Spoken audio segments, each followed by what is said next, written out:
अगर आप भी ये चाहते हो कि आपके पेरेंट्स, ग्रैंड पेरेंट्स या फिर परिवार का कोई भी सदस्य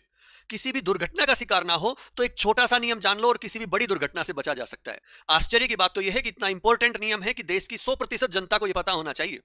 लेकिन लगभग 90-95% जनता को यह नियम पता ही नहीं है, और गांव में तो लगभग बिल्कुल नहीं पता, और अगर किसी को पता है तो फॉलो नहीं करते। भारत में देखो, ट्रैफिक रूल के नियम है, उसके अनुसार हमें लेफ्ट साइड चलना होता है, और इस रूल के कारण हम अनभिज्ञ होकर जब पैदल सड़क पर चलते हैं तो हम इसी के कारण हम भी लेफ्ट साइड ही चलने लग जाते हैं, जबकि ट्रैफिक नियमों में स्पष्ट रूप से लिखा हुआ है कि पैदल यात्री को या तो फुटपाथ पर चलना चाहिए, और फुटपाथ नहीं बना हुआ है तो फिर लेफ्ट साइड ना चलकर राइट साइड चलना चाहिए। आइए इसको सिंपल सी भाषा में समझते हैं कि किस तरह से दुर्घटना से बचा जा सकता है। मान लो आप यहां चल रहे हो, ये जा रहे हो आप, पीछे से कोई भी साधन आ रहा है, साधन वो अपनी लेफ्ट साइड में ही चलाएगा, और अगर कोई भी व्यक्ति किसी भी कारण बिल्कुल किनारे पर वाहन चला रहा है तो आपको सीधे वो टक्कर मार सकता है। आप बार बार तो मुड़ के देख नहीं सकते, तो सीधी सी बात है, आप राइट साइड चलो। यातायात के नियम स्पष्ट रूप से कहते हैं कि आप विपरीत दिशा में चलो, जहां से साधन आ रहे हैं उसी दिशा में आप आगे बढ़ो। अगर साधन यहां से आ रहे हैं तो आपको एकदम स्पष्ट रूप से दिखाई दे रहे हैं, और अगर आपके एकदम सामने भी आ गया तो भी आप अपने आप को दूसरी तरफ धकेल सकते हो,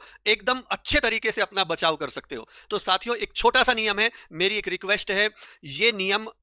आप किसी भी तरह से, चाहे बोलचाल की भाषा में, चाहे एक स्टेटस लगाकर, किसी भी तरह से कि आप अभियान चलाकर पूरी जनता तक ये बात पहुंचा दो। आए दिन बहुत बड़ी दुर्घटनाएं होती है, और देश में हजारों दुर्घटनाएं इसी कारण से होती है। तो किसी भी माध्यम से ये बात लोगों तक पहुंचा दो, जरूरी नहीं है कि ये वीडियो शेयर किया जाए।